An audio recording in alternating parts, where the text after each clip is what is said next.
Hey everyone, Mark the Movie Man here. Welcome to the final cut. Yes, we've got a horror film on the chopping block today, folks. It is called Don't Look Back, written and directed by Jeffrey Riddick. Yes, the person who brought us the Final Destination series. Well, now he gives us the story of Caitlin Kramer, who suffers a very traumatic event in her life that has caused some major problems, and we see how she's trying to deal with those many months later. Well, while out on a jog in a park, she witnesses a man being brutally beaten, and she freezes, and she looks around and notices there's witnesses around her who are either filming this event or not doing anything to help this poor man from being completely beaten to a pulp. Well, we move through the events, and we soon find that these witnesses start suffering, start dying off, either from accidents or self-infliction or whatnot, and Caitlin is struggling personally with her own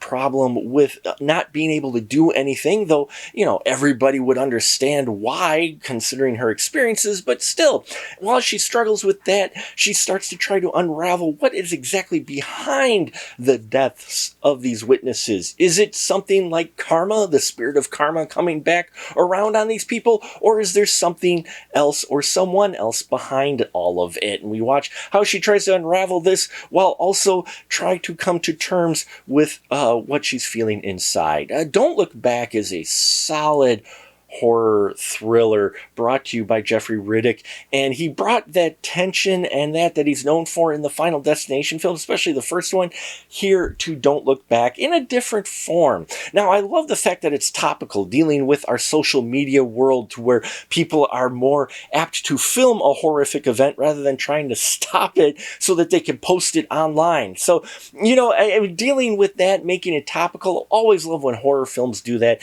and here Jeffrey Riddick is really putting that front and center. Now, Caitlin Kramer is played by Kourtney Bell, who's a fantastic character, and this is a wonderful performance by Kourtney Bell. I really enjoyed seeing her on screen.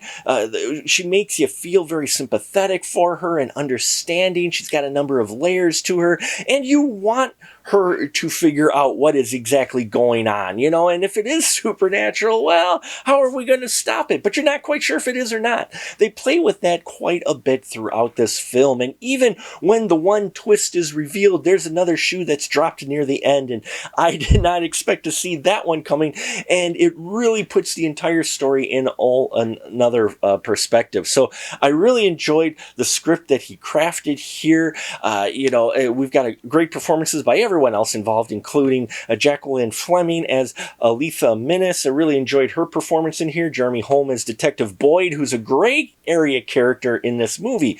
You're not quite sure where this detective stands as he handles the case and talks to Caitlin Kramer and interacts with her, and you're not quite sure where his angle is on all this and what his true feelings are. So I loved that about his character, and played very well. Skylar Hart as Josh, and as Will Stout as Lucas. Everyone in here does fantastic as well, but Kourtney Bell really is front and center in this and makes you feel for her character. And I like the resolution as well. I really did. Beautiful production value on this. Some gore in there as well for you gore horrors out there, and some very tense elements, especially as things come to a head in the film. So check it out when it comes out on VOD. I believe it is Friday this week, October 16th. And I think it's worth your time and should be on your 31 Days of Horror list, especially if you like the work of Jeffrey Riddick.